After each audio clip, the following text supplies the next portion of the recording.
Oramos entonces. Padre, gracias.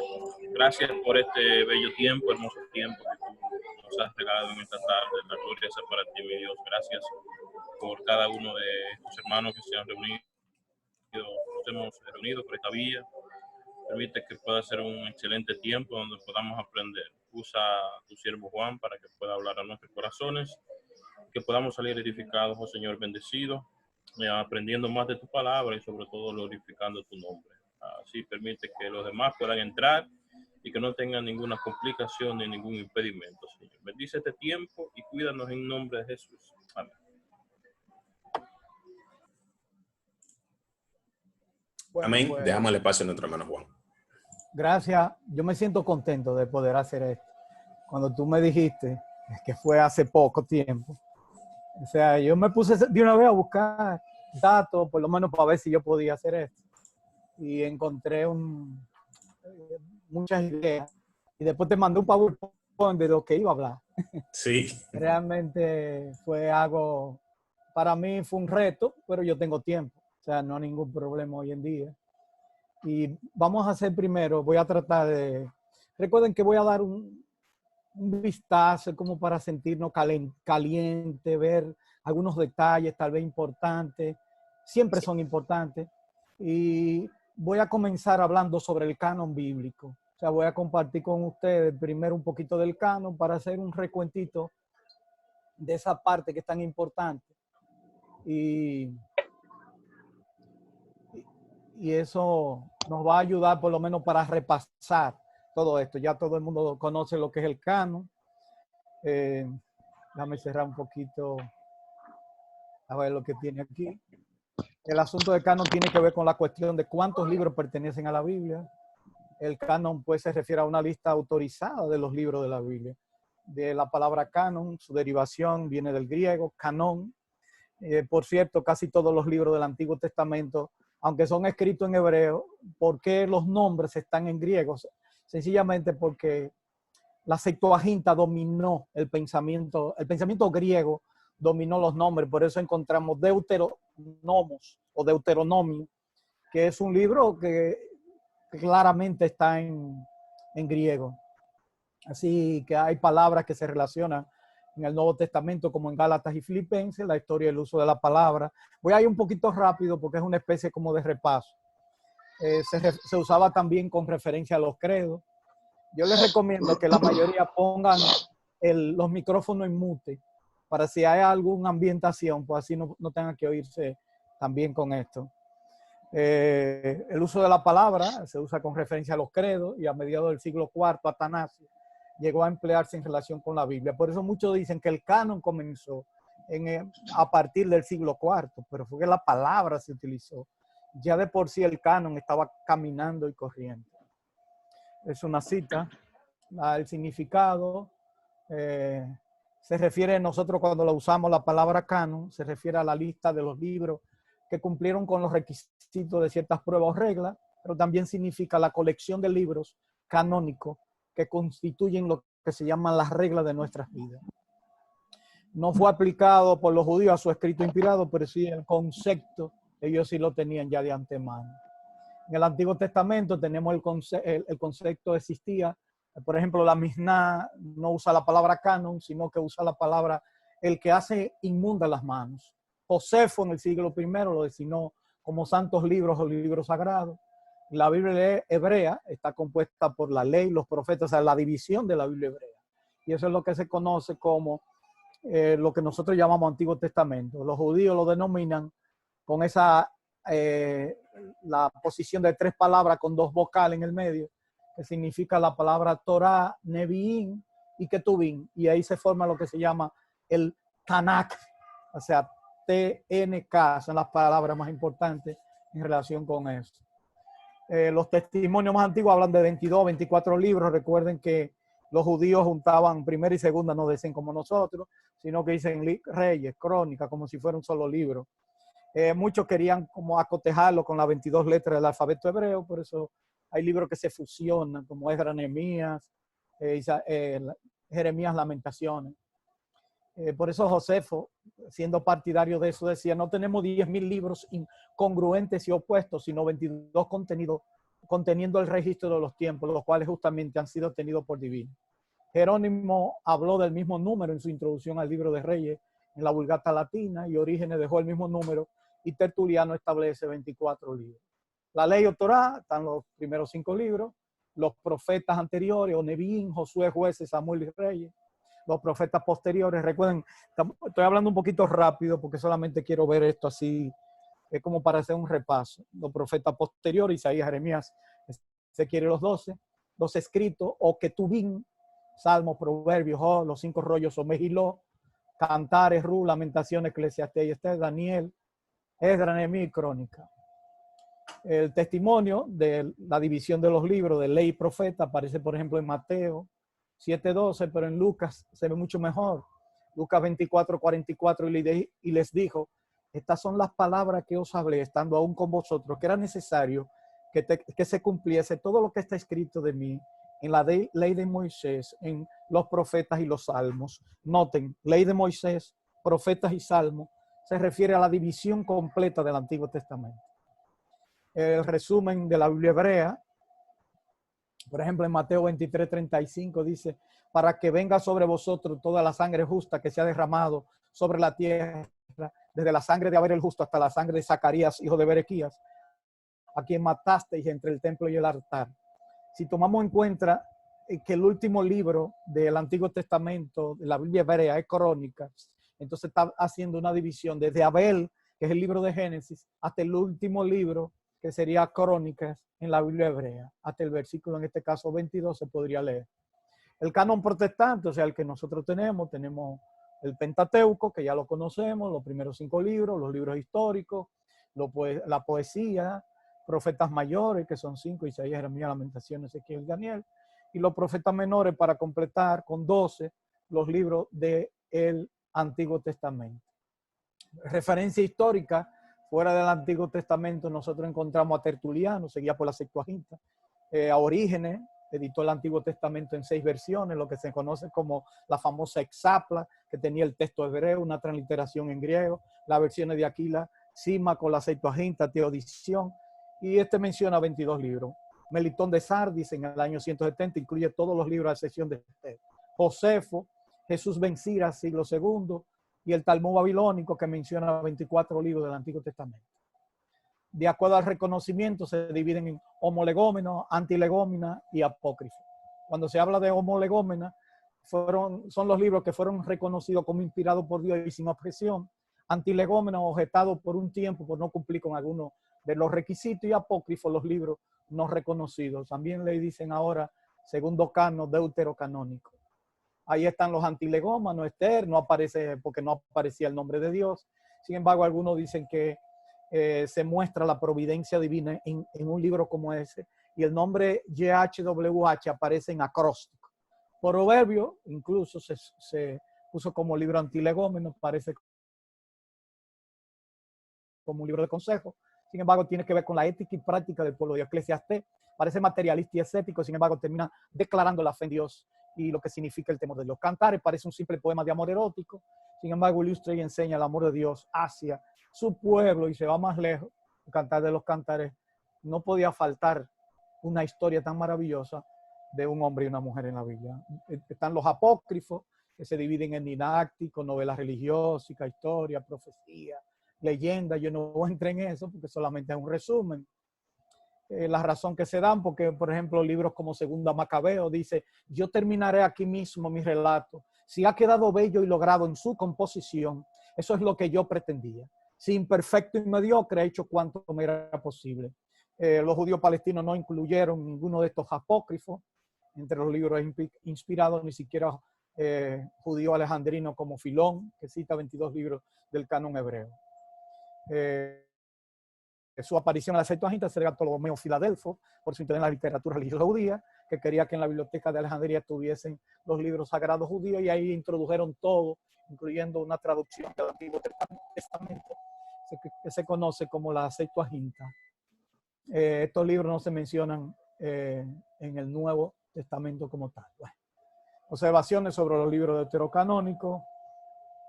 Solamente tal vez decir que aunque en la Biblia del Oso de Casiodoro de Reina sí estaban los libros deuterocanónicos, ve por ejemplo en la Biblia electrónica, Espada Electrónica, eSword, donde aparece la Biblia del Oso y aparecen los deuterocanónicos, porque ellos lo pusieron como en el medio, entre los libros intertestamentarios como libros históricos.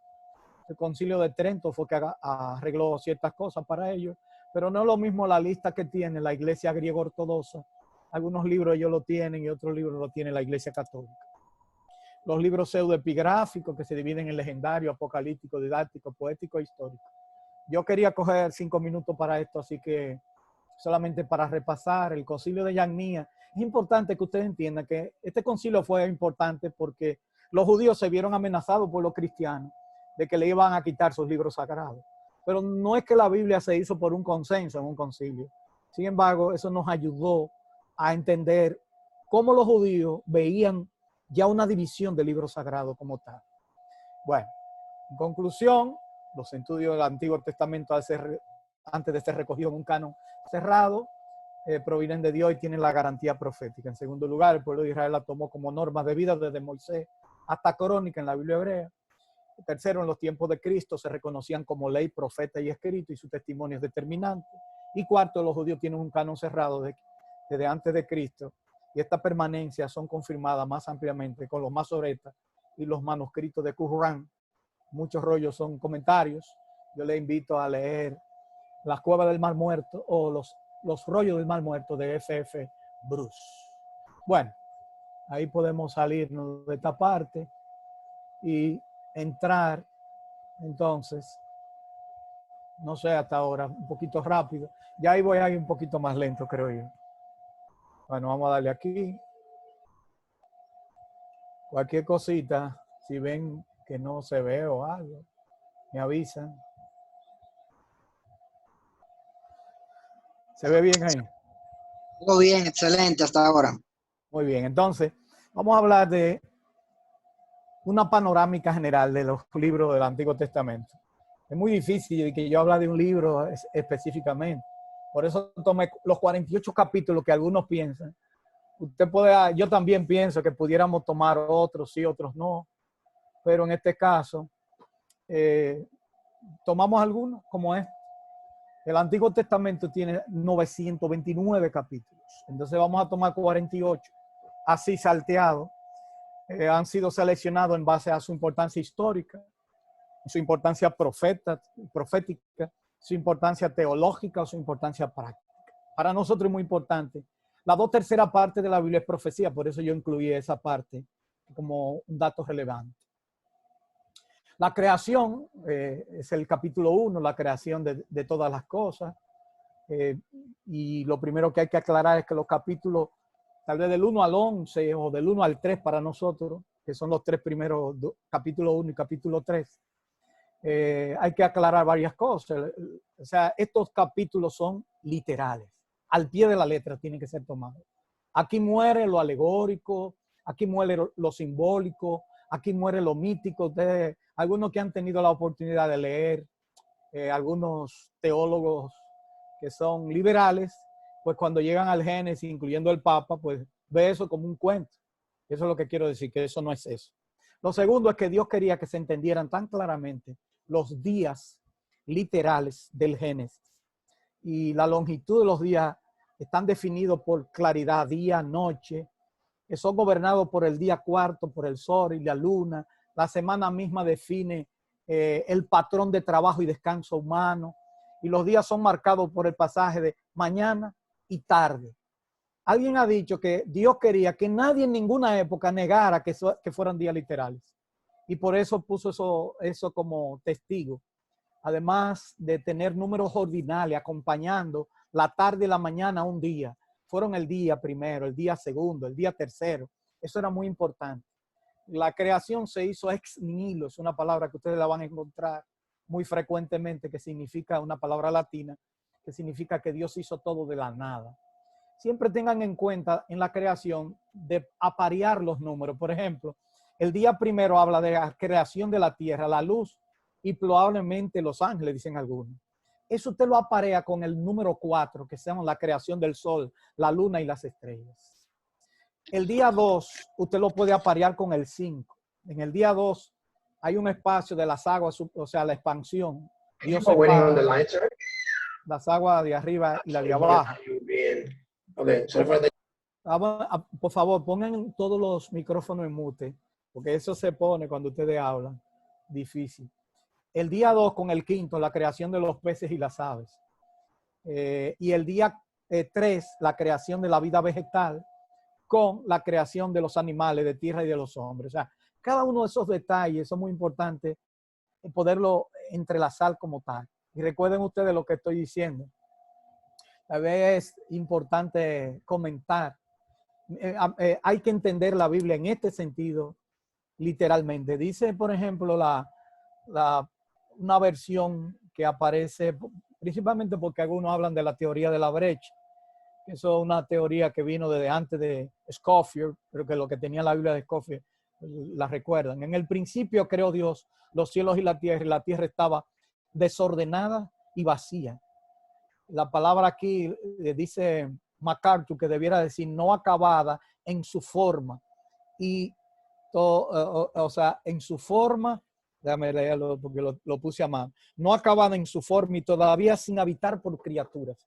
Esa es la idea que hay detrás. Y que no había un espacio entre tiempo y tiempo, según los estudiosos del hebreo como tal. Hay un pasaje que siempre lo comenta todo el mundo, incluyendo Calvino, todo el mundo, que es el versículo, capítulo 1, verso 26, cuando habla de que Dios hizo al hombre a su imagen y semejanza, con dos palabras hebreas muy parecidas, que en el fondo parece ser una traducción de la Vulgata, imagen y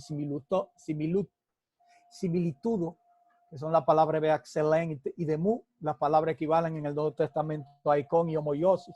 Eso es importante en el estudio de la Trinidad, aunque algunos han tratado de hacer distinción entre las dos palabras para enseñar dos aspectos de la imagen de Dios. No se puede sostener lingüísticamente, sino significa que se lee una imagen formada, una figura formada, y representa una imagen en algún sentido concreto. Demu también se refiere a la idea de similitud también. O sea que parece estar intentando expresar Dios aquí una idea muy difícil en la cual él quiere hacer algo claro, que de alguna manera el hombre es un reflejo concreto de Dios mismo, pero a la vez quiere espiritual está hacia una abstracción, porque aunque somos iguales, o sea, venimos de Dios como tal, no con la caída del hombre empañó su imagen y semejanza. El capítulo 13 en relación a la caída, si quitamos este capítulo del Génesis, o lo hacemos simbólico o mítico, quitamos la familia, quitamos el origen del pecado, también quitamos la redención o la importancia que tiene la expiación, lo que Dios hizo con la primera pareja, y también tendríamos que quitar la comparación que hace Pablo en Romanos capítulo 5 cuando habla del postrer Adán para referirse a Cristo. La tentación que aparece también ahí reunía tres requisitos, como se ha dicho. Siempre, aunque no lo diga, nosotros pensamos que ahí había la tentación triple que aparece en Primera de Juan capítulo 2, verso 16, los deseos de la carne, los deseos de los ojos y la vanagloria de la vida. Es bonito señalar un pasaje cardinal también que es Génesis 3:15, en el capítulo 3, cuando dice, y pondré enemistad entre tú y la mujer, y entre tu simiente y la simiente tuya. Él te herirá en la cabeza y tú lo herirás en el calcañar. Eso es lo que se conoce como el protoevangelio, o sea, el primer evangelio. Y está señalando cómo entró el pecado y cómo también Dios tenía preparado. No vamos a entrar en los decretos y esas cosas. No creo que ese es el objetivo de este estudio. Luego en el capítulo 7 del Génesis, estoy tratando en el bosquejo que ustedes tienen, capítulo 1, capítulo 3, capítulo 7, capítulo 11, capítulo 2 y capítulo 15 de Génesis. Yo pudiera haber puesto también el capítulo 50 o 49, cuando habla de los hijos de Jacob, que yo creo que también la bendición que Jacob le dio a sus hijos, pero no podemos ponerlo todo realmente. El diluvio es importante, aunque no sabemos exactamente cuánto medía un codo, que tal vez es la medida. Se calcula que las personas que no han calculado bien creen que el arca era una cosita, era una balcázar, era una especie de nave. Balcázar es la mejor palabra. Se calcula que el arca medía, no sabemos si depende de la medida que se tome para codo, pero algunos lo han calculado como 135 metros de longitud, 22 metros de ancho y 13 metros de alto, con un desplazamiento aproximado de 20 toneladas y capacidad de carga de 14.000 toneladas brutas, según se han hecho cálculos. Su capacidad de carga equivalía, para que usted tenga una idea, a 522 vagones de ferrocarril, y cada uno con una capacidad para 240 ovejas. Y solo se requería 188 vagones para cargar aproximadamente 45.000 animales del tamaño de una oveja, lo que dejaría 3 trenes de 104 vagones para para comida, la familia de Noé, y espacio para los animales. Yo no tengo tiempo para detallarle todo esto, pero hay un libro que todo el mundo que le interesa profundizar mucho en el diluvio del Génesis debería leerlo. Ustedes tienen la facilidad de encontrar muchísimos libros, no sé dónde, pero este libro es interesante. También hay otros libros más, pero bueno, es bueno señalar que la gran cantidad de lluvia, la gran cantidad de lluvia existía en efecto. ¿Por qué llovió tanto? O sea, ¿cómo pudo sostenerse tanta lluvia? Te van a preguntar. Bueno, había un efecto invernadero. Los cielos que son ahora eran muy diferentes a los cielos antediluvianos. Era un cielo cargado, era un efecto de una sola temperatura, no llovía, subía un vapor, habían muchas aguas subterráneas. Por eso la Biblia habla que se abrieron las cataratas de los cielos, pero también los grandes abismos. O sea, que se juntaron las aguas de arriba con la de abajo, y por eso cambió. Estos versículos, por ejemplo, en Génesis 7:19, indica que hubo un diluvio universal, porque hay algunos que dicen que fue un diluvio local. Pero hay una foto que pone Ken Han, él pone una cordillera gigante, entonces el agua parada como si fuera una represa, abajo un abismo donde ya un valle, entonces el arca parada en los montes y abajo no había agua. Dice, una foto vale más que 1000 palabras. Yo tal vez la debía haber puesto, pero no tuve tanto tiempo para preparar algunas diapositivas. Bueno, en el Génesis 7:19 dice, y las aguas subieron mucho sobre la tierra, y todos los montes altos que había debajo de todos los cielos fueron cubiertos. La verdad es que ese versículo nos dice a nosotros que el diluvio del Génesis fue universal. Hay otro libro que nos ayuda mucho, que se llama El mundo que pereció, de John, que es uno de los coautores del libro de El diluvio del Génesis, o sea, estos mismos libros. En el capítulo 11, esto es huyendo, habla de la Torre de Babel. Es un desafío a lo que dijo después del diluvio. En el capítulo 1, verso 1, bendijo Dios a Noé y a sus hijos y le dijo, fructificad y multiplicaos y llenad la tierra. O sea, que cuando vino la Torre de Babel era un desafío a lo que Dios le había dicho. 2 veces aparece ese mandato en la Biblia, de llenar la tierra y sojuzgarla.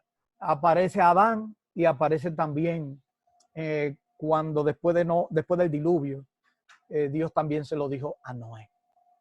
Al hablar una misma lengua son inexplicables por la teoría de la evolución. Babel está unida mediante un juego de palabras. Muchos dicen que ¿qué significa Babel? Un verbo hebreo que significa confundir, aunque los babilonios preferían usar el significado que le era más aceptable, puerta de Dios, decían ellos. Es importante este capítulo para los que calculan el tiempo de la tierra, porque este capítulo de 11 habla de la genealogía de Abraham, que se menciona en el capítulo 11, del versículo 10 al 26, aparecen 10 generaciones desde Noé hasta Abraham, y juntándola con la que aparecen más atrás en el capítulo 4 y 5 del Génesis, usted puede hacer lo que han hecho otros divisiones de por qué los tiempos son tan cortos, o sea, por qué la tierra no es antigua. La teoría de que la tierra es joven, muchos basados en estos genealogías hacen el cálculo más o menos de la tierra, hasta te ponen la fecha y todo, como Litfo y el obispo Ussher, no sé si la pronunciación está correcta, el obispo Ussher, obispo anglicano del siglo XVII. Todavía es obligatorio leer, para el que quiera leer sobre la tierra joven, leer esos clásicos. También hay un libro más nuevo que lo escribe un hermano que se llama Andy McIntosh, Génesis para hoy, y él habla muy bien de esa parte genealógica. Bueno, en el capítulo 12 encontramos lo que se llama el llamado de Abraham. Es un capítulo importante porque Dios dice en el versículo 2, y haré de ti una nación grande, y te bendeciré y engrandeceré tu nombre, y serás bendición. Versículo 3, bendeciré a los que te bendijeren, a los que te maldijeren, maldeciré, y en ti serán benditas todas las familias de la tierra. Esto es lo que se conoce como el pacto abrahámico. Es cierto que muchas se cumplieron con Abraham y el pueblo de Israel, pero este pacto se trasciende a ese momento, porque hay muchas cosas que van más allá. Cuando se ratifica el pacto, que es lo que tengo ahí como el capítulo 15, la confirmación del pacto abrahámico, que es un pacto que hay que estudiarlo. Yo solamente quiero despertar en ustedes la inquietud. Es un pacto incondicional por muchas razones y se complementan con el pacto palestino y también con el nuevo pacto que aparece en Jeremías. O sea que hay que estudiarlo en conjunto. En Génesis 15:18 nos dice: en aquel día hizo Jehová un pacto con Abraham diciendo: a tu descendencia daré esta tierra, desde el río de Egipto hasta el río grande, el río Éufrates, la tierra de los ceneos, los ceneseos, los ammoneos, los heteos, los fereceos, los refaítas, los amorreos, los cananeos, los jerjeseos y los jebuseos. La mayoría muchos creen que esto se cumplió con Salomón, pero hay pedazos de tierra que no estaban incluidos ahí. Por eso este pacto se va más allá de lo que esto. Además, el pueblo de Israel no está ahora mismo gobernando todas esas tierras. Entonces uno diría, ¿y qué pasó con todas esas promesas que Dios le hizo a Israel como tal? Entramos, señores, al Éxodo. El Éxodo tiene 1, 2, 3, 4, 5, 6. Oigan eso. O sea, el Éxodo tiene muchísimas verdades. Pero encontramos lo que se llama el llamamiento de Moisés, la Pascua, el cruce del Mar Rojo. Dios establece el día de reposo. Dios da la ley y la terminación del tabernáculo. En el capítulo 3, Oré era otro nombre para el monte de Sinaí. También aparece una teofanía, aparece lo que se llama el ángel de Jehová. Y yo diría que en vez de decir teofanía, yo puedo decirlo tranquilamente como una cristofanía. Es decir, si Cristo es eterno y el ángel de Jehová, como parece ser cuando uno lo estudia tranquilamente, es Dios o una de las personas de Dios, pudiéramos decir que el ángel de Jehová representa una de las personas de la Trinidad como tal. Así que en este llamado Moisés trató de excusarse, como se ve por 5 ocasiones. Es importante ver el nombre aquí de quién me envía, yo soy, o la palabra hebrea Yahvé o YHWH, que pudiera decirse en español, el que eternamente es, nombre que destaca la autoexistencia dinámica, como dicen algunos teólogos, de Dios. En el capítulo 12 habla de la Pascua, el descanso, la Pascua, el paseo, la forma. Se conoce como el primero de los meses, el mes de Abib, cuando se celebraba la Pascua, originalmente sustituido, es un nombre cananeo, Abib, que significa espiga o mazorca. Posteriormente se conoció con el nombre babilónico de Nisan o mes de Nisan. En calendario occidental, para nosotros, marzo-abril, entre las 2 tardes, aquí aparece ahí en uno de los versículos. Muchos creen que posiblemente era al caer la tarde, entre las 3 y las 6. Otros hablan que después del mediodía. Bueno, la Pascua, lo importante es ver su simbología. Miren, nosotros los generaciones que tenemos más de 40 o más en el Evangelio, encontramos que los maestros nuestros del pasado dominaban mucho el Antiguo Testamento. O sea, usted encuentra una gente como Prensa, mi suegro Lino, te daban una pela de Antiguo Testamento, pero conocían bien toda esa simbología que se relacionaban con la Pascua, con todo eso, constituyendo la ofrenda que debería ser sin defecto, el cordero que tenía que ser inmolado, la sangre que tenía que ser derramada y aplicada. Hay una nota que nosotros podemos llamar la atención, que el cordero que iba a ser sacrificado tenía que estar en custodia por 4 días. Y eso llama la atención antes de ser sacrificado. Es como que tú le pases la mano, dicen mucho, y le tomes mucho cariño y después entonces tú tengas que sacrificar. Imagínense ustedes, si ustedes tienen niños en la casa, que a veces toman un pollo de mascota o algo así, después no se lo quieren comer. No, ese cordero tenían que comérselo, el cordero de la Pascua. La fiesta de los panes sin levadura comenzó la noche de la Pascua y duró 7 días y son de las fiestas que permanecen. Luego viene el capítulo 14, que es lo que se conoce como el cruce del Mar Rojo. Ha sido criticado mucho porque muchos de los pueblos mencionados no se precisan exactamente. Algunos han dicho que venía un viento en esa época y que fue y se rompió el mar, se abrió, pero la Biblia no registra eso, fue un milagro, tal cual. Todo eso para buscar una explicación racionalista al texto bíblico. Porque el milagro, dicen algunos entonces, bueno, pues el milagro fue mayor. ¿Por qué? Porque los egipcios se ahogaron entonces.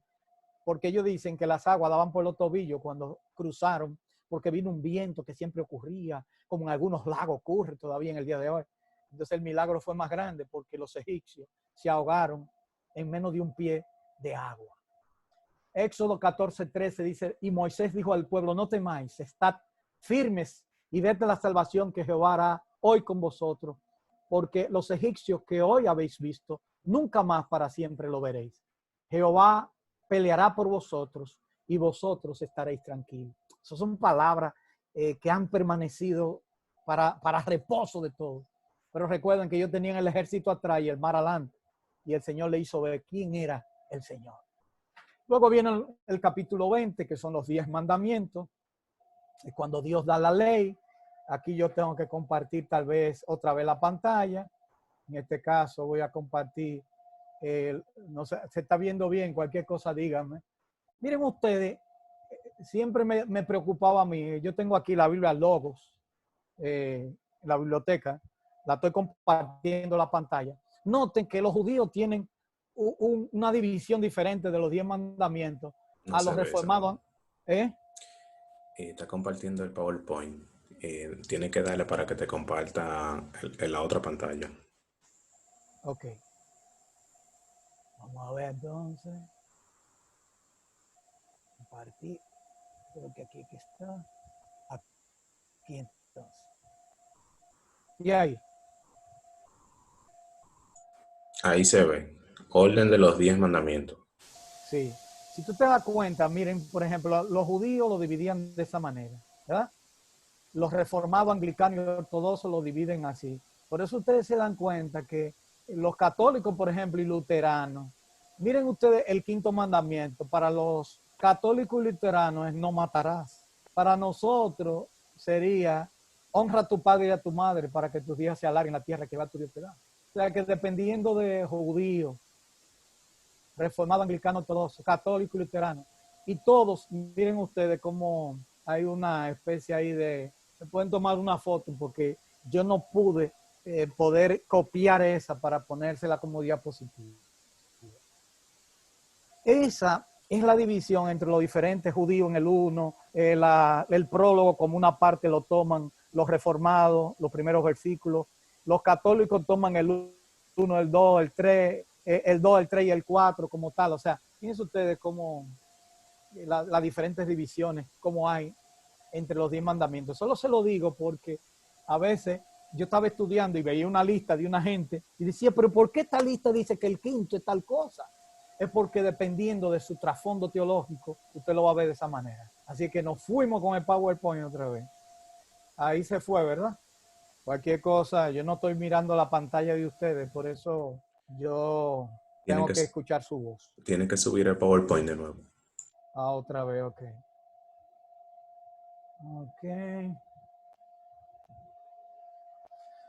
Ok, entonces sería aquí. Ahí está. Yes. Ok. Bueno, encontramos entonces la ley, solamente le dije esa observación, porque todo cristiano debería estudiar los 10 mandamientos y fajarse con el mandamiento que tiene que ver con el día de reposo. De hecho, que no lo mencioné cuando hablé de los días del Génesis. El día de reposo se interpreta como un día de 24 horas.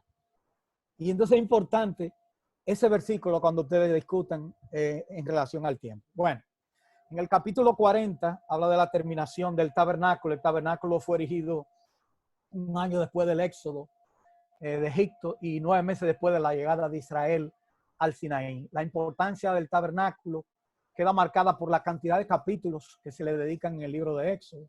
Del capítulo 25 hasta el 31 y después y en el 36 diciendo el diseño, todo, prácticamente el Éxodo, prácticamente tabernáculo. Y esa es una de las cosas que uno no domina mucho.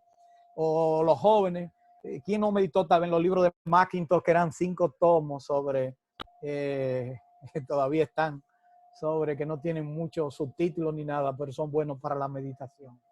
Su objeto era permitir que el Señor morara en medio de su pueblo y procurar a los hombres pecadores un medio de comunión constante con el Dios Santo. Efectivamente, hay una inmensa diferencia entre el descenso del Señor rodeado de fuego devorador cuando bajaba del Sinaí, y por otra parte, el Señor lo quiso hacer una morada permanente en medio del campamento, y ya ustedes saben que ese cambio se hizo posible gracias al tabernáculo. Entonces ya Dios habitaba en su pueblo, tabernaculizó en su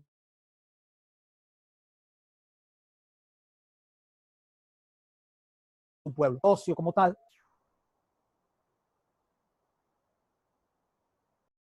La vestidura,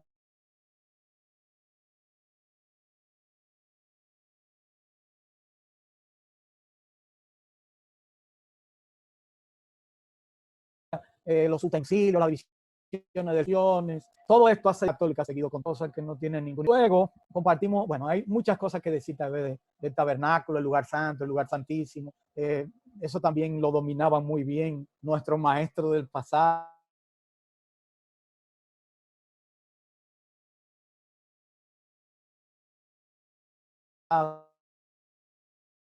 Aparece en los evangelios, en los 3 sinópticos aparece Mateo, Marcos y Lucas, que se rasgó el velo de arriba abajo, y eso llama la atención porque ya no hay una diferencia entre el lugar santo y el lugar santísimo. En Levítico, ahí encontramos el ungimiento de Aarón como el primer sumo sacerdote de Israel, y esto hasta el capítulo 10-20 se trata de los orígenes del sacerdocio. Moisés debía ejecutar entonces las instrucciones dadas, que siempre se enfatizaba mucho. Mira que haga conforme al modelo cuando se habla del tabernáculo, pero con todo lo que Dios le mandó. Había un detallado ritual, porque tenían toda una simbología, todo detrás de ese cordero, cómo tenía que poner la mano, el pecador, cómo se derramaba la sangre, la forma como se hacía, todo eso era importante. Que por cierto, la forma como Abraham sacrificó también en Génesis capítulo 15 llama la atención. Aparecen ahí 2 piedras que se llaman el Urim y el Tumim, que aparecían en el pectoral del sumo sacerdote, mediante el cual el pueblo de Dios recibía la decisión divina en aquellas cuestiones que precisaban tomar informaciones de sí o no. Sí, se decían que eran 2 piedras, no tenemos todos los detalles de cómo era, sí sabemos que tenía que entrar en la mano el sumo sacerdote para saber las decisiones de algunos aspectos. Luego viene lo que se llama las fiestas de Israel. En realidad, cuando uno ve, hay fiestas que han sido agregadas, como por ejemplo la fiesta de Yom Kippur, pero las fiestas normales que aparecen en Israel son la Pascua, se celebraba en el mes de Nisan o marzo, abril, los panes sin levadura, se celebraba del 15 al 21 también del mes de Nisan, las primicias entre mayo y junio o Sivan, el Pentecostés, 50 días después de la cosecha, Pentecostés, cincuentenario, la fiesta de la trompeta, el día de la expiación, o también conocido como la Yom Kippur, hoy en día la fiesta de los tabernáculos, la fiesta de la dedicación, o hoy conocida como la fiesta de Hanukkah, pero eso no aparece así, aparece en la historia de Israel. Tanto la fiesta de los panes sin levadura, la fiesta de Pentecostés, como la fiesta de los tabernáculos, requerían que todos los hombres de Israel viajaran al templo de Jerusalén. O sea que esas son fiestas que eran muy especiales. Luego viene el libro de Números, 2 realidades, 2 capítulos con múltiplos de 7, 14 y 21. Quien no conoce la rebelión de Cades Barnea, el episodio se relaciona con la llegada de los espías de la tierra. Solo 2 hablaron confiando en Dios en una actitud de obediencia y de confianza en Dios. Josué, que precisamente Josué de la tribu de Efraín, que más tarde se fue al bando de Israel, y Caleb, o cambiado el nombre después por, se cambió su nombre por Caleb, de la tribu de Judá, dan su informe. La gloria de Dios se manifiesta para destruir el pueblo. En ese caso viene la rebelión del pueblo. Moisés intercede por su pueblo. Dios castiga al pueblo de 20 años arriba, no entrarían a la tierra prometida. Y también a los demás espías murieron de plagas. O sea, excepto Josué y Caleb, realmente no, y lo que sean de 20 años abajo, no entraron a la tierra prometida. Bueno, viene la serpiente de bronce, que otro castigo del libro de Números, mencionado en Números capítulo 21. Recuerdan ustedes a Nicodemo, cuando el Señor Jesucristo dice que, y como Moisés levantó la serpiente en el desierto, así es necesario que el Hijo del Hombre sea levantado. Tiene que ver con otra murmuración. Luego de tener una victoria en Orma, la primera victoria sobre los cananeos, como aparece en Número 21:5, y habló el pueblo contra Dios y contra Moisés. ¿Por qué no hiciste subir de Egipto para que muramos en este desierto? Pues no hay pan ni agua y nuestra alma tiene fastidio de este pan tan liviano. Cuestionaron hasta el maná. En Número 21:6 dice, Jehová envió entre el pueblo serpiente ardiente que mordían al pueblo y murió mucho pueblo de Israel. De manera que Número, es importante tener en cuenta que no es solamente Número. Hay 2 rebeliones importantes que tienen que ver con Cades Barnea y que también tienen que ver con la murmuración después de la victoria en Orma y después de una victoria. Aparece también el libro de Deuteronomio. Moisés predice, en este caso, el futuro de Israel. Este capítulo sigue las mismas exhortaciones y maldiciones basadas en Levítico 26. En primer lugar, Moisés claramente explicó que la calidad de... Bueno, excúsenme que se me han perdido aquí las notas. Un momentito. Ok.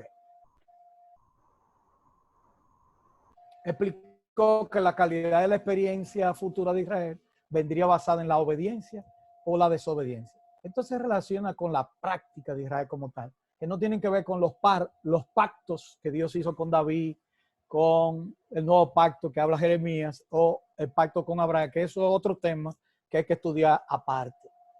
En segundo lugar, las bendiciones y maldiciones fueron brevemente afirmadas, tanto en los versículos del 3 al 6, como de los versículos 16 al 19.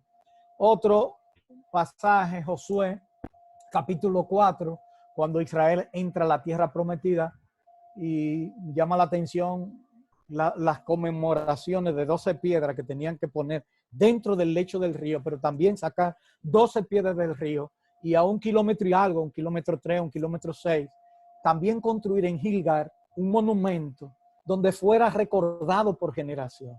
Es interesante esto porque Dios utiliza también íconos o monumentos o cosas o tarjas que uno debiera hacer en algún lugar donde Dios hizo algo con uno y dice, esto me recuerda a lo que Dios hizo por mí un día. Y preferiblemente que sea con una inscripción bíblica para recordar ese momento. Como dice Josué 4:20, y Josué erigió en Gilgal las 12 piedras que había traído del Jordán.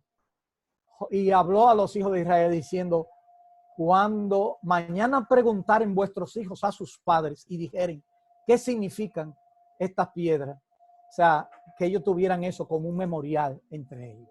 Luego aparece el libro de Ruth, un casamiento de Boaz con Ruth. La parte superficial vería a una viuda siendo rescatada, pero lo que estaba en juego verdaderamente es que Dios está preparando el linaje de Cristo a través de David, por medio de Boaz y Obed. O sea, ahí viene entonces luego Isaí, que era el papá de David, o sea, desde la tribu de Judá como tal, para cumplir el linaje mesiánico anunciado. Y esta es una de las mujeres que aparecen en la genealogía del Señor. Mateo menciona 5 mujeres. Menciona a Tamar, que se vistió de prostituta. Menciona a Raá, que el epónimo que tenían es Raá la ramera. ¿Quién es Raá la ramera? Perdón, la madre de Boaz. Menciona a Ruth, que era una moabita, de donde vino la idolatría. Y menciona Mateo creo que Mateo 1:6, menciona no por nombre, pero menciona a Betsabé cuando dice la esposa de Urías, no dice de Salomón como tal. Llama todo eso la atención, como Dios toma sin personas que aparentemente no tienen abolengo, no tienen regumbre social, y lo toma y lo pone en su genealogía. Personas hasta de reputación dudosa. Así que eso llama mucho la atención de lo que Dios puede hacer en la vida de cada uno de nosotros. Si Él tomó toda esa gente, ¿por qué no nos puede tomar también a nosotros? Bueno, ahí viene Primera de Samuel, aparece el ungimiento de Saúl como primer rey de Israel, aunque Dios designó a Saúl. Él fue realmente el escogido del pueblo, dado que el Señor, en respuesta a la petición de ellos, le puso un rey. La selección del Señor procedería entonces de la tribu de Judá, cuando sí mandó a ungir a David entonces como rey. Y eso aparece en el capítulo 16, comienza con Samuel, que tenía un lloro tan grande que Dios tiene que decirle que estaba llorando como se lloraría por los muertos. Y la muerte de Saúl, ya al final de Primera de Samuel, pone fin a esta última división del libro. Fíjense que no estoy hablando de fecha, ni quién lo escribió, ni quién organizó el Antiguo Testamento. Hay muchos que por poner la fecha más pequeña, hablan de que el canon lo organizó Esdras. Realmente eso no es como muchas veces se ha dicho, y eso es un motivo de discusión. Luego viene Segunda de Samuel, que aparece Jerusalén es hecha capital de Israel. El arca es el símbolo de la presencia de Dios, que David sabía que era importante y la manda a buscar de Baala de Judá. Hubo un intento fallido, después de 30,000 gente se reunieron. Eso era una cosa maravillosa. Habían 2 coatistas que prepararon un coche para hacerlo, dicen algunos, más vistoso políticamente, que David mandó a hacer, pero eso no, así no fue que Dios mandó. Y tropezó la carreta y Usa extendió la mano y ahí murió. Eso llama poderosamente la atención. Eso le bajó la nota a David, posiblemente porque él pensó, y lo analizaron posteriormente, de que él no hizo las cosas como Dios mandaba, que era en vara y ser transportada de la manera que debió haber hecho. Y así que ahí aparece el arca, que duró en la casa de Obed-Edom 3 meses, y luego vino David y la transportó directamente. Luego vino el pacto con David. Ese capítulo hay que conocerlo. Segunda de Samuel, capítulo 7, principalmente los versículos del 12 al 16. Y los componentes de este pacto con David, que es un pacto que está vigente con el pueblo de Israel. Cuando usted interpreta la Biblia literalmente, gramático histórica, entonces no puede poner de lado al pueblo de Israel. Y tiene que enfrentarse con estos pasajes, donde David tendrá un hijo que lo emplazaría establecido a su reino, como dice el 7:12. Ese hijo Salomón, en vez de David, edificaría un templo en el 13a. El trono del reino de Salomón sería establecido para siempre, como aparece en el versículo 13. Si bien los pecados de David justificaban el castigo, la de misericordia de Dios sería para siempre, como aparece en los versículos 14 y 15. Y la casa, el reino y el trono de David serían establecidos, como dice el versículo 16. Leo segunda de Samuel 7:12 en adelante. Y cuando tus días se han cumplido y duerma con tus padres, yo levantaré después de ti a uno de tu linaje, el cual procede de tus entrañas, y afirmaré tu reino. Él edificará casa en mi nombre, y yo afirmaré para siempre el trono de su reino. Yo le seré a él padre, y él me será mi hijo. Y si él hiciere mal, yo le castigaré con vara de hombre y con azotes de hijo de hombre. Pero mi misericordia no se apartará de él, como lo aparté de Saúl, el cual quité de delante de ti. Y será firmada tu casa y tu reino para siempre, delante de tu trono, delante de tu rostro, y tu trono será, se me escapó otra vez, y tu trono será estable eternamente. Otro pasaje, otro libro, Primera de Reyes. En el capítulo 8 hay una dedicación del templo de Salomón. Lo más significativo es que la gloria de Jehová había llenado la casa de Jehová en el versículo 11. Y lo maravilloso que aparece aquí, y yo le invito a todo el mundo que se estudie todas las oraciones del Antiguo Testamento, pero no puedo dejar esta oración. Una de las oraciones más largas, más largo que el discurso de la dedicación del templo. Y aparece ese versículo 8 de Primera de Reyes 8:29, que dice: que estén tus ojos abiertos de noche y de día sobre esta casa, sobre este lugar del cual has dicho, mi nombre estará allí, y que oiga la oración que tu siervo haga en este lugar. Y luego el 30, oye pues la oración de tu siervo y de tu pueblo Israel, cuando oren en este lugar. También tú lo oirás en el lugar de tu morada en los cielos. Escucha y perdona. Tremendo pasaje. Luego viene la división del reino de Israel, que esto es un poquito ya más complejo. A la muerte de Salomón, se divide el reino en dos, el reino del sur, o el reino de Judá, y el reino del norte, con Samaria. Jeroboam al norte y Roboam. Entonces los reyes del sur comenzó en el año 931, al igual la división. El primer rey fue Roboam, hijo de Salomón, el que decía que el dedo meñique era más grande que los lomos de su padre. Número total de reyes eran 20, 8 fueron hombres piadosos. Cada vez que le pongo la mano a esto, me lo voy a poner aquí. Bueno, en relación, número total de reyes, 28 fueron hombres piadosos. No hay tiempo para mencionar. El reino consistió en 2 tribus. La capital era Jerusalén. Fue capturado o sitiada por Babilonia al mando del capitán Nabopolassar, Nabucodonosor primero, pero fue Nabopolassar que después entró en el año 600 a.C. Volvieron a la cautividad 3 grupos separados y duró hasta el año 325. Los reyes del norte, conocidos como Israel o Efraín, empezó en el 931 a.C. El primer rey fue Jeroboam, el último rey fue Osea, total de reyes 19. Ninguno agradó a Dios. El reino consistió en 10 tribus, la capital era Samaria. Fue capturado por los asirios mucho antes, en el 721 a.C., y nunca volvieron de la cautividad. Duró 210 años. Luego viene entonces el libro de Segunda de Reyes. Segunda de Reyes, la caída del reino del norte, antes de lo que se llamaba Asiria. Pero yo lo voy a dejar como si fuera parte de Primera de Reyes, porque hablé un poquito de esto. Hay muchas cosas más que decir, pero lo vamos a dejar hasta ahí, esa parte. Entonces viene Esdras. Es importante del decreto de Ciro, el retorno a Jerusalén. La acción de Ciro, profetizada 200 años antes, fue el cumplimiento de la profecía de Nehemías. 50,000 judíos volvieron a Zorobabel y pusieron los cimientos del templo. Es importante saber esto, porque en las 70 semanas se toma desde la salida del príncipe, y una de las que sí se toma el decreto de Ciro, así que sí fue el decreto de Zorobabel, etcétera, etcétera. Luego aparece el libro de Job, donde aparece la confrontación entre Dios y Satanás. Confírmame que está a las 7:30, porque yo ya voy por Job, pero nos quedan tal vez como unos 10 minutos más. Hasta las 7:30. O sea, pero tenemos un espacio para la discusión. Adelante. Trata de terminar antes de las 7:30. Ok, entonces en el capítulo de Job, la confrontación entre Dios y Satanás, es un pasaje muy importante, nos prepara el escenario para lo que se desarrolla en el libro completo. O sea, si usted no entiende el capítulo 1 de Job, usted no va a entender muchas cosas del trasfondo, la guerra que había en el cielo, uno lo va a entender, porque había una realidad más allá de Job y más allá de los amigos de Job.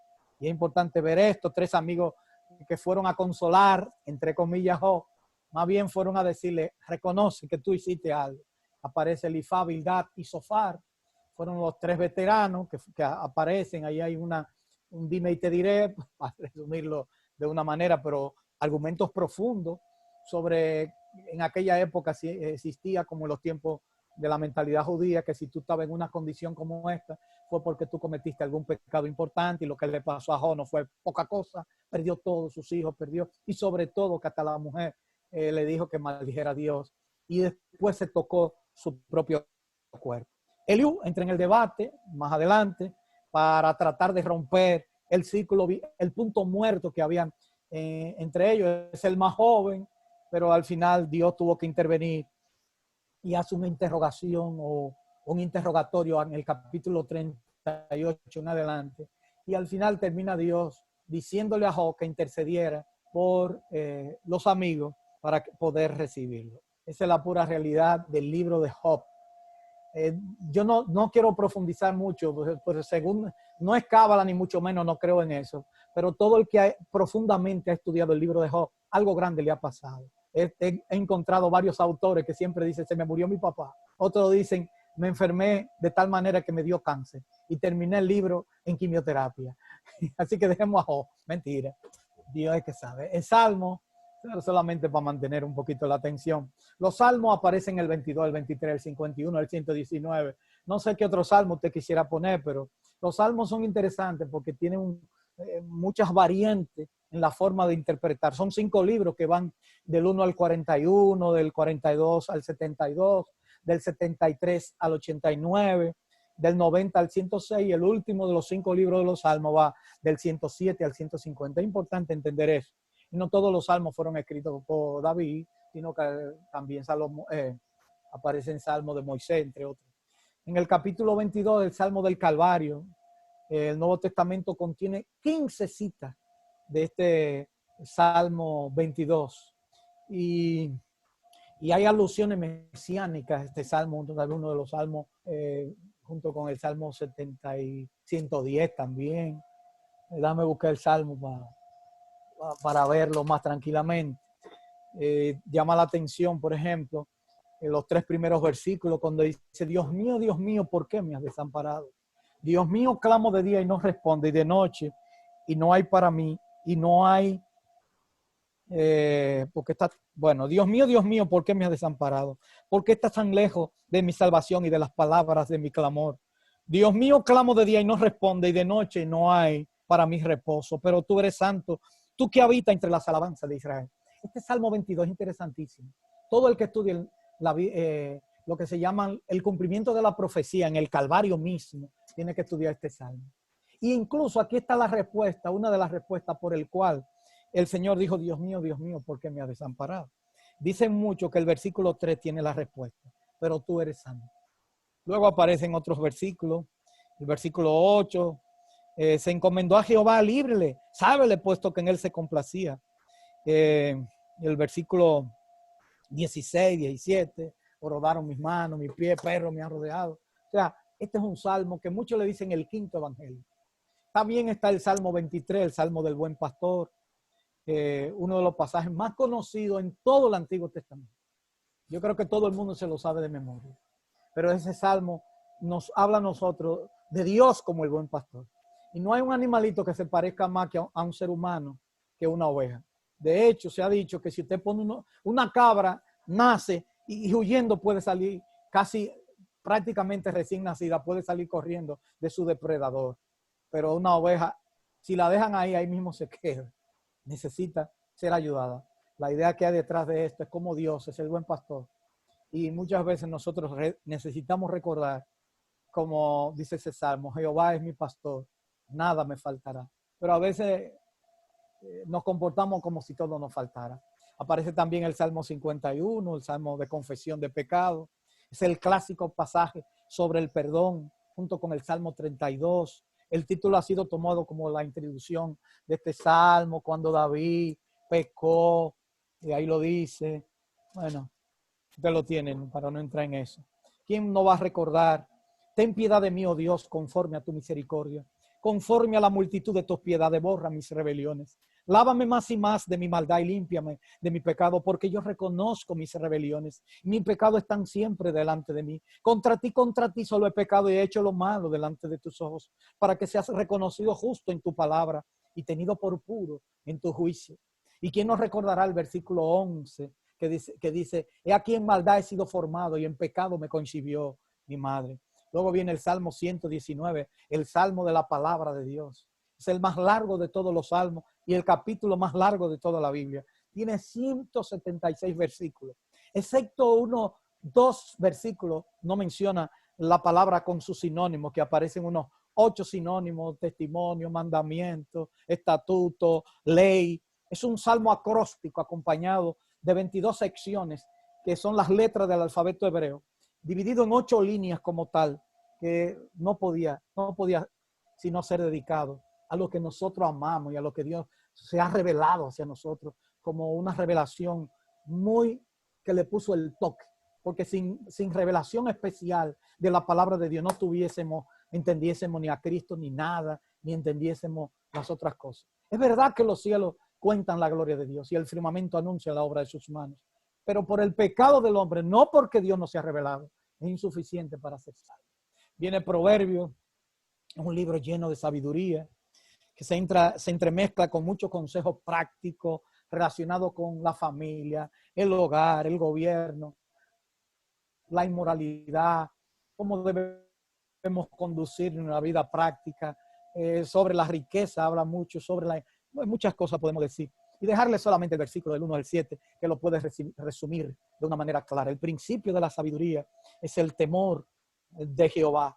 Los insensatos, acuérdense de esa segunda parte de ese versículo 7, aborrecen o desprecian la sabiduría y la enseñanza. Sabiduría en términos no de conocimiento, sino usted puede ser un analfabeto y ser sabio, ¿entienden? No vayan a pensar que tener datos en la cabeza es lo que hace sabio. Lo que hace sabio es hacer la voluntad de Dios, temer a Dios, un temor que pudiera ser reverente, pero también hay un temor de miedo cuando hay razón para sentirlo. Aparece luego el profeta evangélico Isaías, la profecía del nacimiento virginal, una virgen, una doncella, Es importante decir doncella, ¿no? Es la idea que hay detrás de la palabra aquí, a partir del contexto de este capítulo 7 con Acaz en su ascenso al trono, en el versículo 14, como dice, como Acaz rehusó aceptar una señal divina, el Señor eligió su propia señal, cuyo cumplimiento tendría lugar más allá del tiempo de acá. Es aquí que una virgen concebirá y dará a luz un hijo, llamará su nombre Emmanuel, que traducido es Dios con nosotros, y aparece también en Mateo capítulo 1, y aparece también en Emmanuel. Luego viene el capítulo 14 de Isaías, que se relaciona con la caída de Satanás. Es una profecía que se cumplirá con relación a la liberación del cautiverio en relación con Babilonia, al final de la tribulación, donde se entrecruzan con la maldad de Satanás. Lo que hace posible es que Cristo lo cita en Lucas 10:18 y le dijo, yo veía a Satanás caer del cielo como un rayo. Y entonces es mucho más fácil para interpretar que Cristo mismo entendió este pasaje como la caída mismo de Satanás cayéndolo. Y es importante porque hay muchos que solamente se van a la literalidad, pero cuando tú lees el pasaje, tú tienes que concluir diciendo, ¿cómo que alguien dice, subiré a lo alto junto a las estrellas de Dios, levantaré mi trono? ¿Quién? ¿Un gobernante humano puede hacer eso? Entonces uno tiene que estudiar el texto. Es verdad que usa ese gobernante humano como tal. Luego en el capítulo 35 que nos habla del milenio, para los que creemos en el milenio literal y para los que interpretamos literalmente el texto, tenemos que decir que se trata del milenio. Este capítulo ofrece una de las grandes descripciones con respecto al milenio que sigue los juicios descritos en el capítulo 34. En el versículo 6 dice, entonces el cojo saltará como un ciervo y cantará la lengua del mudo, porque aguas serán cavadas en el desierto y torrente en la soledad.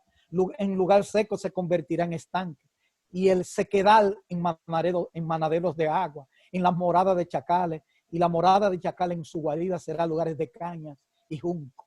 Y habría allí calzada y camino, y será llamado camino de santidad. No pasará inmundo por él, sino que él mismo estará con ellos. El que anduviera en este camino, por torpe que sea, no se extraviará. No habrá allí león, ni fiera subirá por él, ni allí se hallará para que caminen los redimidos, etcétera, etcétera. Luego viene el capítulo 53 de Isaías, los sufrimientos de Cristo. Recuerden siempre que el capítulo 53 debiera comenzar en el 52:13 en adelante, porque es el contexto. Recuerden que originalmente, siempre se lo digo a los estudiantes de la Biblia, como ustedes, siempre, nunca olviden que la Biblia originalmente nunca tenía ni capítulos ni versículos. Entonces, eso fue una división arbitraria que trató de hacerse lo mejor posible, pero se pueden perder los sufrimientos de Cristo que comienzan en el capítulo 52 del libro de Isaías y continúan con el capítulo 53, un resumen de su humillación, exaltación. Y por eso los judíos pensaban que habían dos Mesías, un Mesías sufriente y un Mesías que no sufría. Y los detalles aquí incluyen la obra de Cristo en su muerte, en la muerte de sustitución, en su pago por nosotros, su expiación, su sepultura, su resurrección, su salvación por los pecadores, su intercesión, su reino como tal. Y luego viene el libro de Jeremías. Yo solamente mencionaré, Jeremías es mi libro favorito, pero yo solamente mencionaré la promesa del nuevo pacto con Israel, que aparece ahí en el capítulo 31, y serán concertados en el futuro con toda la nación de Israel.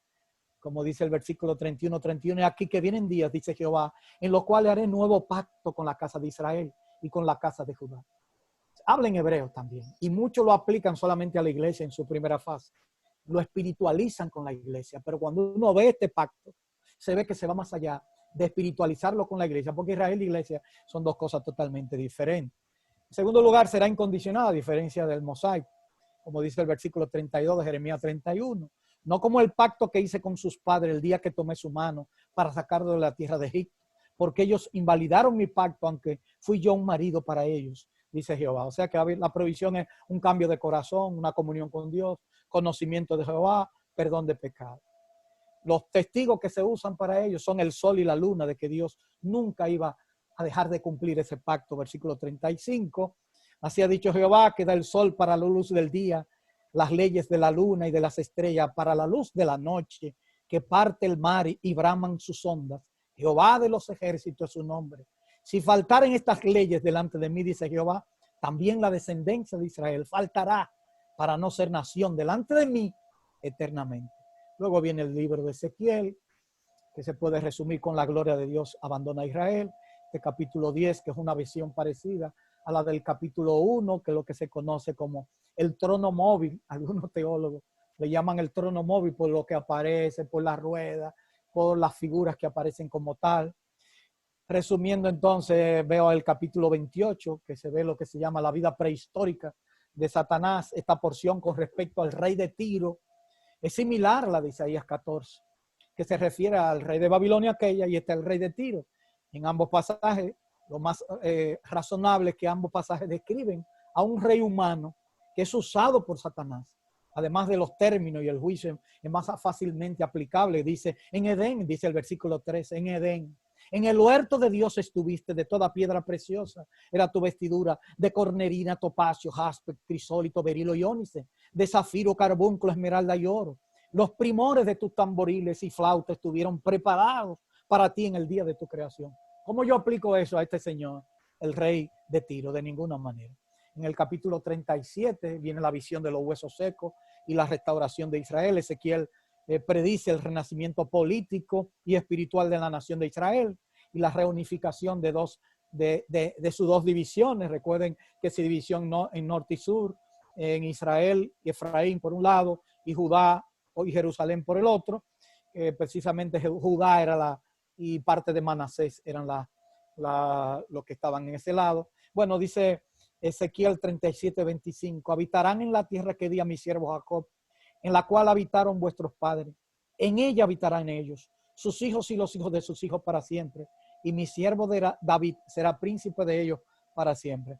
Podemos buscar el versículo, pero no tengo tiempo, donde se aparecen que las dos reinos se van a unir y se va a quitar esa situación de estos valles de huesos secos, donde le da carne y vida al Señor a esto. El capítulo 40 habla del futuro templo milenario. Hay detalles, instrucciones respecto a la edificación del futuro templo. Los judíos de ahora están esperando ese templo.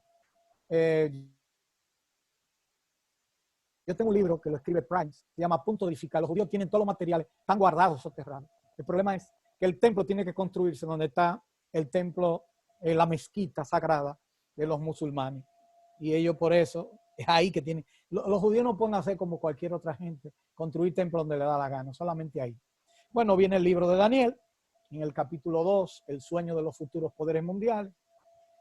Gentile ver, eso hay que verlo junto con el capítulo 7 y la visión también de las 70 semanas. 5 imperios, esa es la revelación de la estatua de Nabucodonosor. 5 imperios sucesivos tendrán dominio sobre Israel. Se representan aquí como las partes de una estatua, de un cuerpo.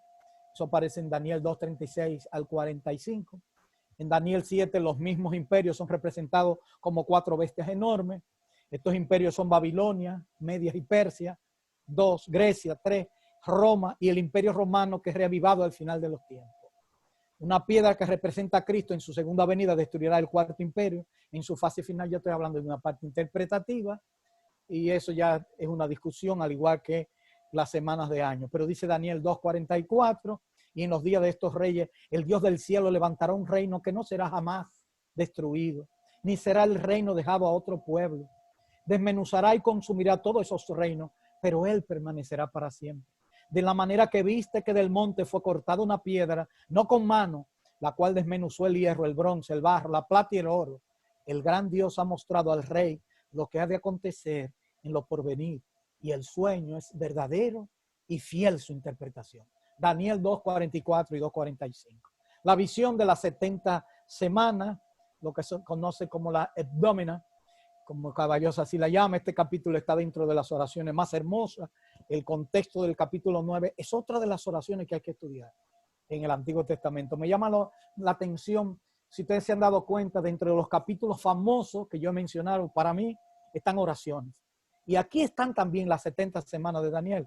Daniel, que llegó en la cautividad de Babilonia, entre los cautivos, estaba preocupado leyendo a Jeremías, había pasado el tiempo, estaba gobernando Darío y dice, pero ¿y qué pasa? Entonces se aparece Gabriel y le representa lo que son las semanas de año del capítulo 9, versículo 24, 25 y 26. Esto ha tenido una discusión, estas interpretaciones son semanas de año, es imposible interpretarla como día, 490 días, porque lo que dice el 24, 70 semanas están determinadas sobre tu pueblo y sobre tu santa ciudad para terminar la prevaricación y poner fin al pecado y expiar la iniquidad, para traer la justicia perdurable y sellar la visión y la profecía y ungir al santo de los santos. ¿Sabe pues y entiende que de la salida de la orden, eso es muy importante ese versículo 25, porque está hablando de la secuencia? ¿Cuándo fue que se dio la orden de restaurar y edificar a Jerusalén? Hasta el Mesías príncipe. ¿Quién es el Mesías príncipe? Habrá 7 semanas y 62 semanas. O sea, el Mesías príncipe, ¿quién es Jesucristo? 62 más 7, 69. Se volverá a edificar la plaza y el muro en tiempo angustioso. Entonces, ¿a qué se refiere la última de la semana? Después de las 62 semanas se quitará la vida al Mesías, pero ya verán 7 más, que ya la mencionamos, 62. Bueno, la semana de año, mano por sí, y el pueblo de un príncipe que ha de venir destruirá la ciudad y el santuario, y su fin será con inundación, y hasta el fin de la guerra durará la devastación. Ahí hubo un error de parte mía, pero 62, 63 más 69, y la última semana, que son semanas de año, se refiere al periodo de tribulación que habla Cristo como la abominación desoladora que habló el profeta Daniel. Viene Jonás y el gran pez.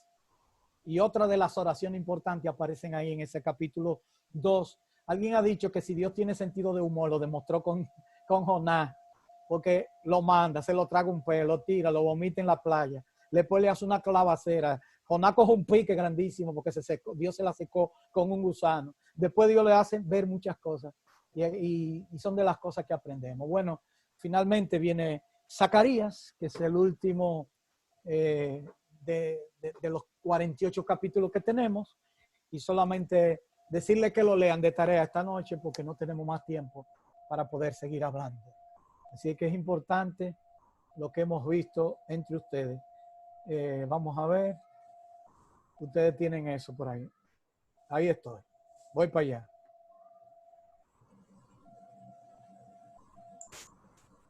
No sé cómo le fue a 2 veces la velocidad del sonido, pero así pudimos. Yo no sé si me ven, ya me ven. Ok. Muy bien. Ha sido bueno, un poco rápido. Uno se queda como con el sabor, Juan, de ir como degustando cada cosita. Uno quisiera quedarse, y cuando tú pasaste, por ejemplo, por los reyes, como a mí me gusta mucho toda esa historia de los reyes, uno quisiera detenerse ahí. Recuperando algunas cositas, tú decías que dentro de estos hermanos de años, conocían muy bien, tú decías al principio, el Nuevo Testamento. Decías también que es interesante leer todas las oraciones que encontramos en el Antiguo Testamento, y y pues meditar en ella. Me gustó eso de Ezequiel porque yo siempre me preguntaba en qué parte estos dos pueblos que en un día se dividieron, ¿dónde está esa profecía en cuando ellos se van a reunir? Porque en realidad las personas que están habitando el pueblo de Israel, uno entiende como que en realidad no son todo lo que deberían. Hay muchos palestinos hoy en día. Y los judíos han hecho un pueblito ahí que lo tienen ahí guardado. Pero también hay judíos que han venido hasta del norte de África, que vinieron hasta hace poco, en los 80, fueron trasladados de Etiopía incluso. Judíos Correcto. que practicaban sacrificio y todo eso. Eso leí. Tenemos un par de preguntas. Yo quisiera agregar a esta sección 15 minutos más. Tenemos hasta ahora como 3 preguntas y le voy a permitir a Josué que adelante con su pregunta. O pueden ser también aportes. O No aportes. porque ustedes Correcto. yo no vine aquí en calidad de que yo soy el que me la sé toda. Si no me la sé, le digo que no me la sé. Sí, correcto. La idea es que sean unos preguntas o algún debate sobre algo. Josué, intenta desmutear tu... Vale. Ok. Bueno, la pregunta mía es la siguiente.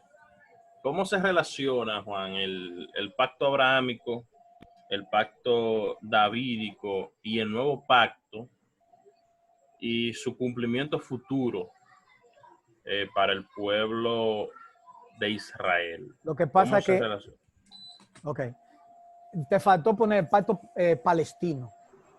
Bueno, Porque lo que pasa es que hay algunos autores que ponen el pacto palestino junto con el pacto abrahámico, pero está bien, el pacto, esos 4 pactos, ¿cómo se relacionan en el futuro con el son pactos. pueblo de Israel? Cada uno de los pactos de eso tiene un significado. Uno tiene que ver no solamente con la bendición de la permanencia, sino que también tiene que ver con territorio, tiene que ver con la promesa que se le hizo a David, tiene que ver entonces también con que Israel descanse de verdad en Dios. Hay un libro que ustedes tienen para yo poder hablar con propiedad. Es un libro que ustedes que lo regalaron en PDF, que ustedes lo mandaron. Ese libro que habla de profecía, yo no me acuerdo el nombre, ustedes lo tienen por ahí. Ese libro te describe todo lo... Jacob, ¿qué pasó? No, todo bien. Ejercicio. Tiene que bajar el mute. Tienen esos le va a mencionar, o sea, para mejor estudio, porque tendríamos que estudiar uno por uno los pactos y las ventajas que tiene cada uno de ellos. Sé que es importante que cada uno de esos pactos, el abrahámico tiene que ver con una permanencia como nación, pero el palestino tiene que ver con tierra muchas veces. Y el nuevo pacto y el pacto davídico tiene que ver con la promesa que le hizo David de un trono, con algo político como tal. Y es por eso que es muy difícil interpretarlo simbólicamente. Y yo le invito un día que hablemos de eso nada más, porque eso es un tema amplio realmente. Estoy de acuerdo que hablemos de eso solamente, sí. Muy bien. ¿Alguna? Teníamos otra pregunta de Enrique. Enrique dice, Romanos 15:4 dice que el Antiguo Testamento se escribió para nuestra enseñanza y esperanza. ¿Qué debemos de tomar en cuenta a la hora de aplicar esas enseñanzas y esperanza a la iglesia de hoy? Siempre recuerden un principio teológico y de interpretación y como quieran. La revelación de Dios es progresiva. Y como decía San Agustín, el Nuevo Testamento está contenido en el Antiguo y el Antiguo está contenido en el Nuevo. O sea, todo lo que se ha escrito para nosotros, para edificación, para nuestro crecimiento. O sea, por eso yo noto que los hermanos de hoy saben muy poco Antiguo Testamento. Yo les puedo decir a ustedes que era motivo de estudio hablar con Pascual, con Lino, con el mismo don Pablo que está vivo todavía, con prensa. Te hacen una enseñanza del Antiguo Testamento que tú te lambes los dedos y tú dices, pero ven acá, yo nunca me di cuenta. Eso de que de entrar a la tierra prometida, que no se le envejeció la ropa, esa forma, las enseñanzas que hay en eso, cómo la providencia, cómo Dios estuvo detrás de todo eso. O sea, tú no puedes dejar eso a un lado. cómo Dios recuerda en todo el Antiguo Testamento lo que hizo con el pueblo de Israel. Y luego lo reitera en el Nuevo como tal. Y eso es importante ver también las palabras. No es lo mismo decir Israel que decir Jacob. Por ejemplo, si en Romanos 9, 10 y 11 hubiera dicho Jacob, se refiere fácilmente a la tierra. Pero como dice Israel, se refiere a una promesa como diferente, no a una tierra como tal, que es la promesa que Dios le hace a Jacob de una promesa de tierra como tal. Eso también tiene su significancia.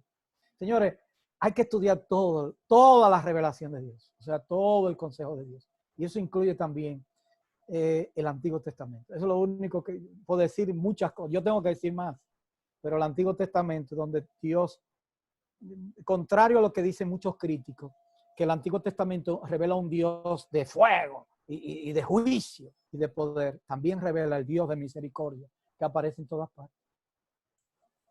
Pregunta. Bueno, una pregunta ya ahí de mi parte, mientras algunos se animen los minutos que nos quedan. Si nosotros decimos, por ejemplo, que el Nuevo Testamento es el Nuevo Testamento del Señor Jesucristo, su ministerio, la vida de la iglesia y las últimas cosas, ¿cómo nosotros podemos resumir el Antiguo Testamento? Bueno, si tú te das cuenta, la mejor manera lo hace el Señor Jesucristo. Comenzando por Moisés, siguiendo por los Salmos y por la otra escritora, le declaró lo que se hablaba de él. Hay una lección que yo aprendí siendo niño, que se daba en la escuela bíblica de verano, que se llamaba la línea de sangre. O sea, la revelación de Dios viene desde allá, ¿sí? Pero eso es en el tiempo. Eso visto desde el punto de vista humano. La revelación de Dios es más allá del tiempo.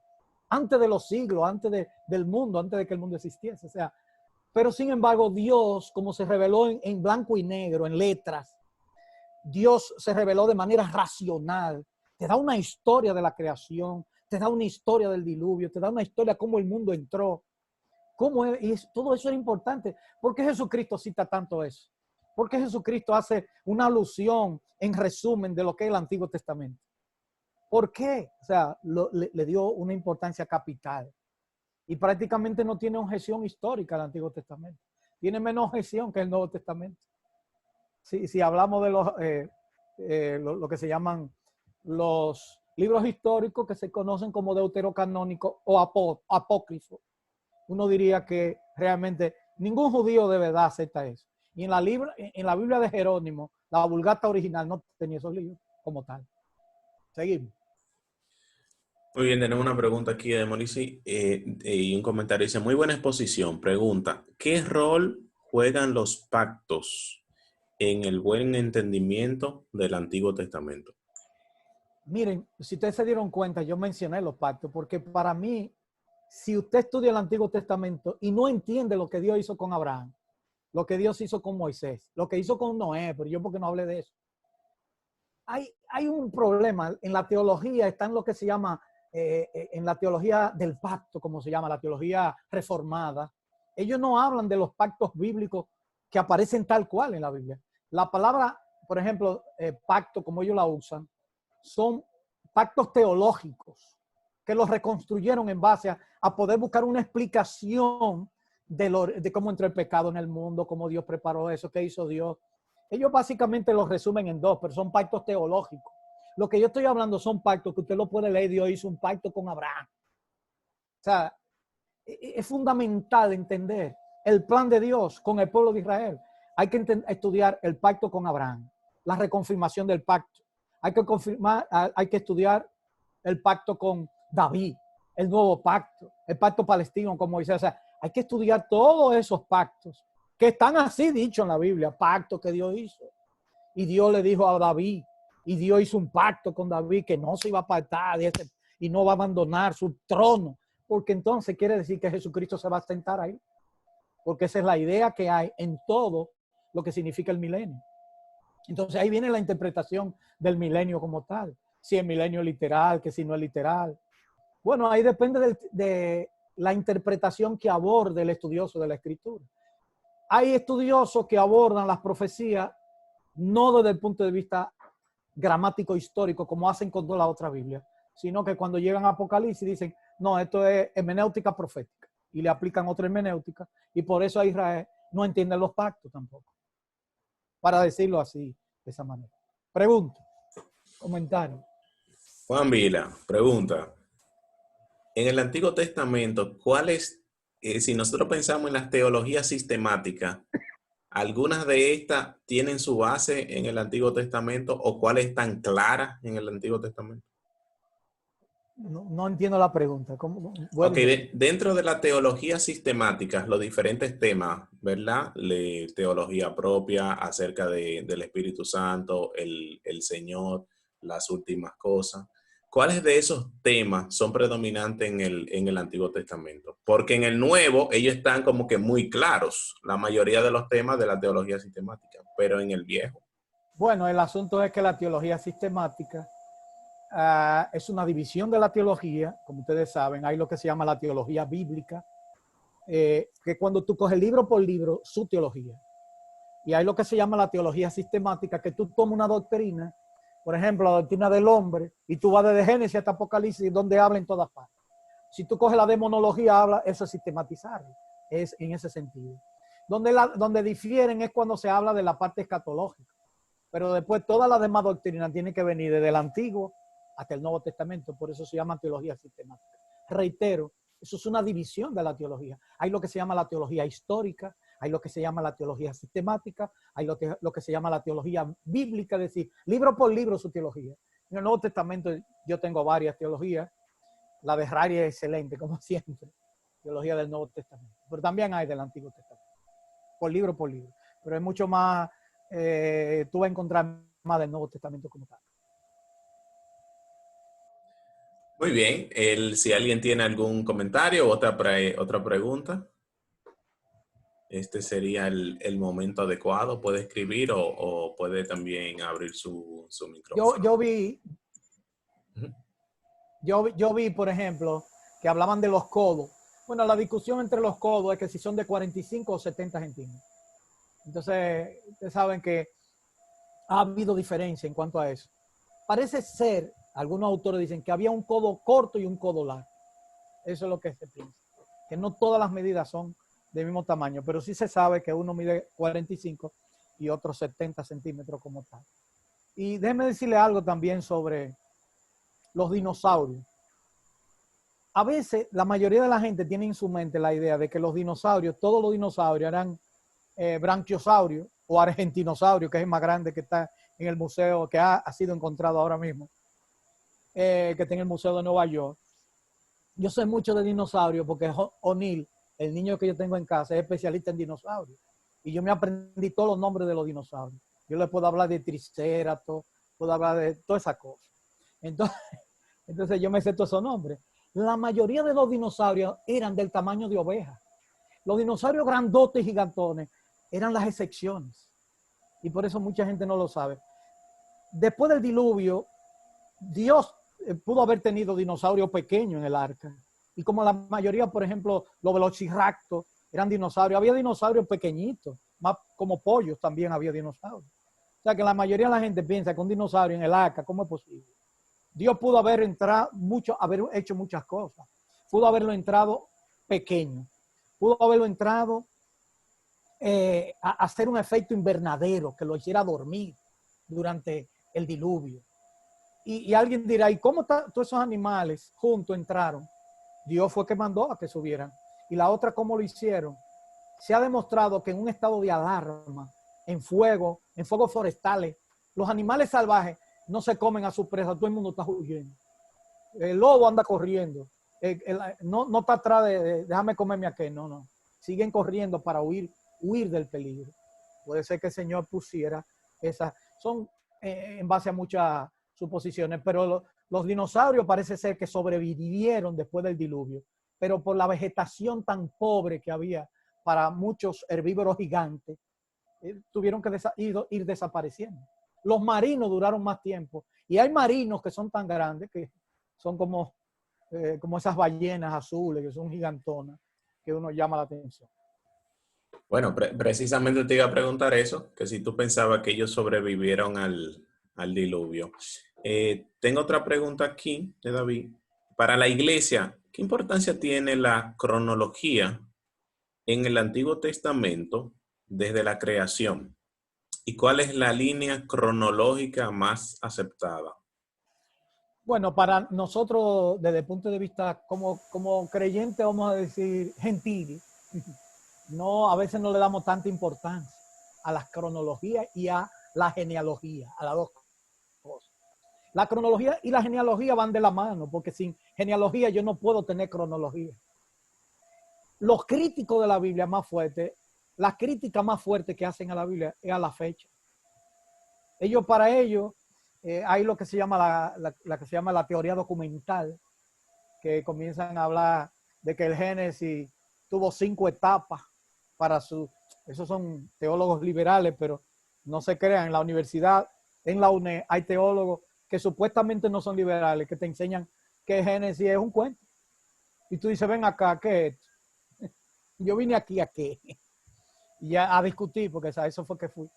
Entonces tenía, por ejemplo, este libro, que muchas veces la gente no lo lee. Este libro, Evidencia que exige un veredicto, volumen.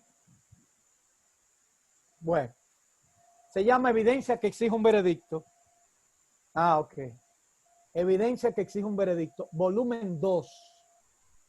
La mayoría de la gente ha leído el volumen 1, pero el volumen 2 solamente hablando de la teoría documental, hablando de eso, de la relación, de que Génesis, eso de que la J, que ya, la teoría yaveísta, la teoría priste, porque te ponen, dependiendo de los nombres de Dios, entonces te dividen en siglas, que el Pentateuco tiene diferentes fases que la escribieron diferentes autores.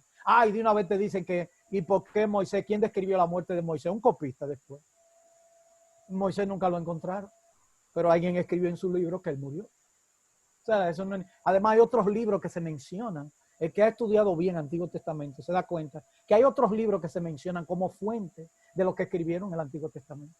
Como por ejemplo Moisés habla de libros en el libro de Éxodo, otros libros, etcétera, etcétera. O sea, nosotros tenemos la cronología para tú fechar y decir que el Génesis o el Pentateuco o el pueblo de Israel estaba en el siglo XVI o Egipto estaba en el siglo XVII antes de Cristo.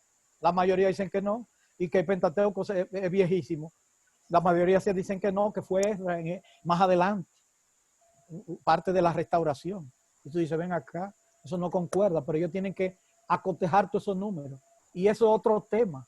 Ese es otro tema que hay que discutir. Muy bien.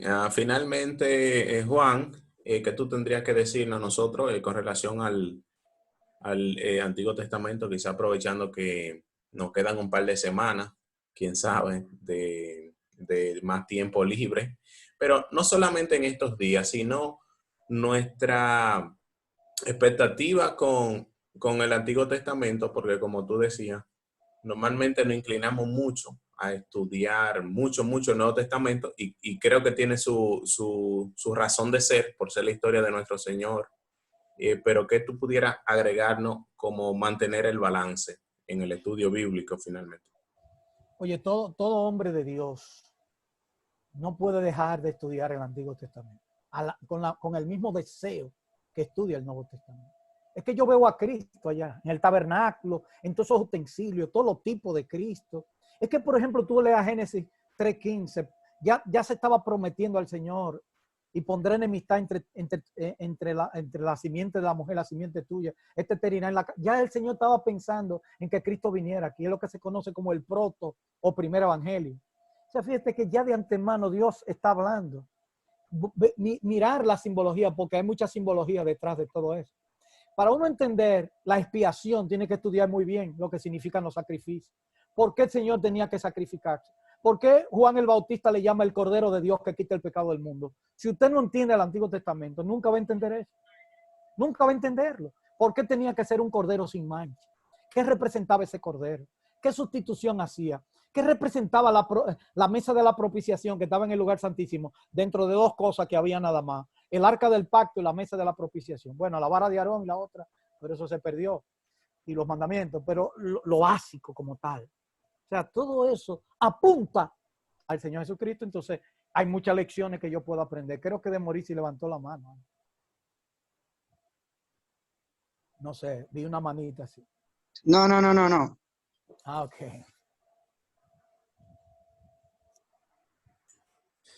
Bueno, Excelente, Juan. Sí, no, definitivamente nos quedamos con eso, agradeciéndote el tiempo y quiera Dios que más temprano que tarde podamos volver a tener un tiempo. yo le agradezco a ustedes ese privilegio. Ustedes no se imaginan cuántas horas yo dediqué en esto. No es tan simple, solamente leer los capítulos que yo puse. Ya en eso es una tarea tremenda. Yo ayer pensaba que no me iba a dar tiempo, porque ayer yo todavía iba por los salmos, yo dije, me faltan todos los otros libros.